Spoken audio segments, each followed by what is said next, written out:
സത്യം പറയാലോ, CPM ഇപ്പോൾ അടിവസ്ത്രം പോലും നിലനിർത്താൻ കഴിയാത്ത ഒരു രാഷ്ട്രീയ നിലയാണ് ഇപ്പോൾ ഉള്ളത്.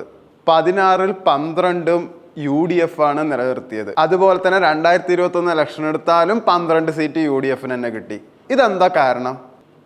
എല്ലാവർക്കും അറിയാവുന്ന തന്നെ, കോൺഗ്രസും മുസ്ലിം ലീഗും ഒരുമിച്ച് നിന്നതുകൊണ്ട് മാത്രമാണ് ആക്ച്വലി അവർക്ക് ഈ ഐക്യം ഉണ്ടാക്കാൻ കഴിഞ്ഞത്. പിന്നെ ഇപ്പോഴത്തെ പിണറായി സർക്കാരിനെ എടുത്തു നോക്കുകയാണെങ്കിൽ ജനങ്ങൾക്കാണെങ്കിൽ ഇപ്പോൾ പിണറായി സർക്കാരിനെയും ഒരു മതിപ്പും ഇല്ല, ഒരു ബഹുമാനവും ഇല്ല. അതുമാത്രമല്ല, 2024 ലോക്സഭാ തെരഞ്ഞെടുപ്പിൽ 20 സീറ്റിൽ 18 സീറ്റ് UDF കിട്ടിയത് നമുക്ക് എല്ലാവർക്കും അറിയാവുന്ന കാര്യമാണ്. നമുക്കിനി മലപ്പുറത്തെ കാര്യത്തിൽ വരാം.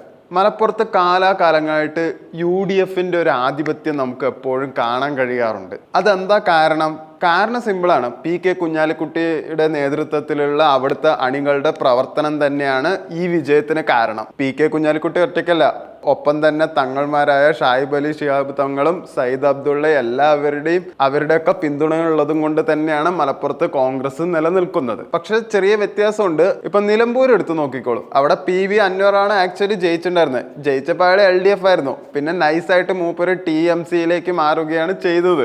എന്താ കാരണം? ഇനി അടുത്ത തലമുറയിൽ എന്തായാലും LDF ജയിക്കില്ല എന്ന് ഉറപ്പുള്ള കാര്യമായതും കൊണ്ട് തന്നെയാണ്.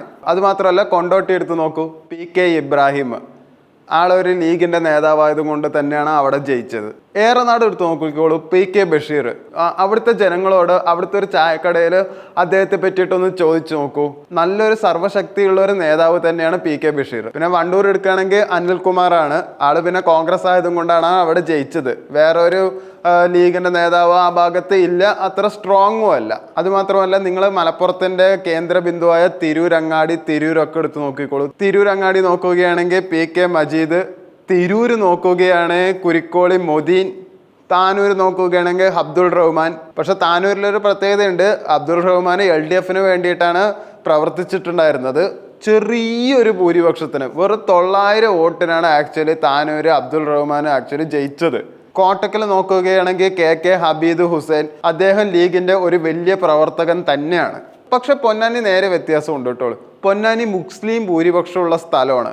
എന്നിട്ടും പൊന്നാനിയിൽ നന്ദകുമാർ CPM വേണ്ടി മത്സരിച്ച് വമ്പിച്ച ഭൂരിപക്ഷത്തിൽ തന്നെ ജയിച്ചിരിക്കുന്നത്. അദ്ദേഹം എന്തായാലും UDF ലീഗിനെതിരെയും ശക്തമായി തന്നെ പോരാടുന്നുള്ള ഉറപ്പുള്ള ഒരു കാര്യം തന്നെയാണ്. എന്തൊക്കെയായാലും എല്ലാവരുടെയും ഒരു സ്വച്ഛാധിപത്യം പാടില്ലല്ലോ. ഇതൊക്കെ കാണുമ്പോൾ തന്നെ നിങ്ങൾക്ക് ഏതാണ്ട് മനസ്സിലായിട്ടുണ്ടാവും മലപ്പുറത്ത് ഇനി ആരാ ഭരിക്കാൻ പോവുക എന്നത്. മിക്കവാറും ഒരു സീറ്റ് കിട്ടിയാൽ കിട്ടി LDF, അത്ര മാത്രമേ ഇനി പറയാൻ പറ്റുള്ളൂ. അതും ചിലപ്പോൾ കിട്ടിയില്ല എന്ന് വരും. പക്ഷെ ആ ഒരു സീറ്റ് ഉണ്ടല്ലോ, ആ സീറ്റിൻ്റെ പവർ തന്നെയാണ്. കാരണം ജലീലായിട്ടുള്ള വിവാദം, ഹരിശ്രീ പിളർന്നു പോയത്, അതായത് ഹൗസ് പാർട്ടി വിവാദം നിങ്ങൾക്ക് ഓർമ്മയുണ്ടോയെന്നറിയില്ല.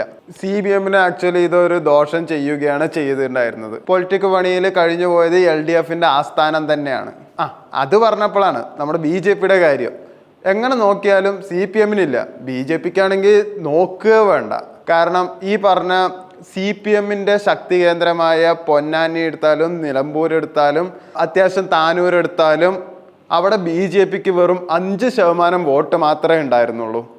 അത് വേണച്ചാൽ അവരവരുടെ കുടുംബക്കാർ തന്നെയാണ് വോട്ട് ചെയ്തിട്ടുണ്ടാവുക. ഇല്ലെങ്കിൽ ആ 5% എന്തായാലും BJPക്ക് കിട്ടുകയില്ല. മലപ്പുറം CPM ശവക്കുഴി തന്നെയാണ്. വെറുതെ പ്രവർത്തിച്ച് സമയം കളയാണ്ടിരിക്കുകയാണ് നിങ്ങൾക്ക് നല്ലത്.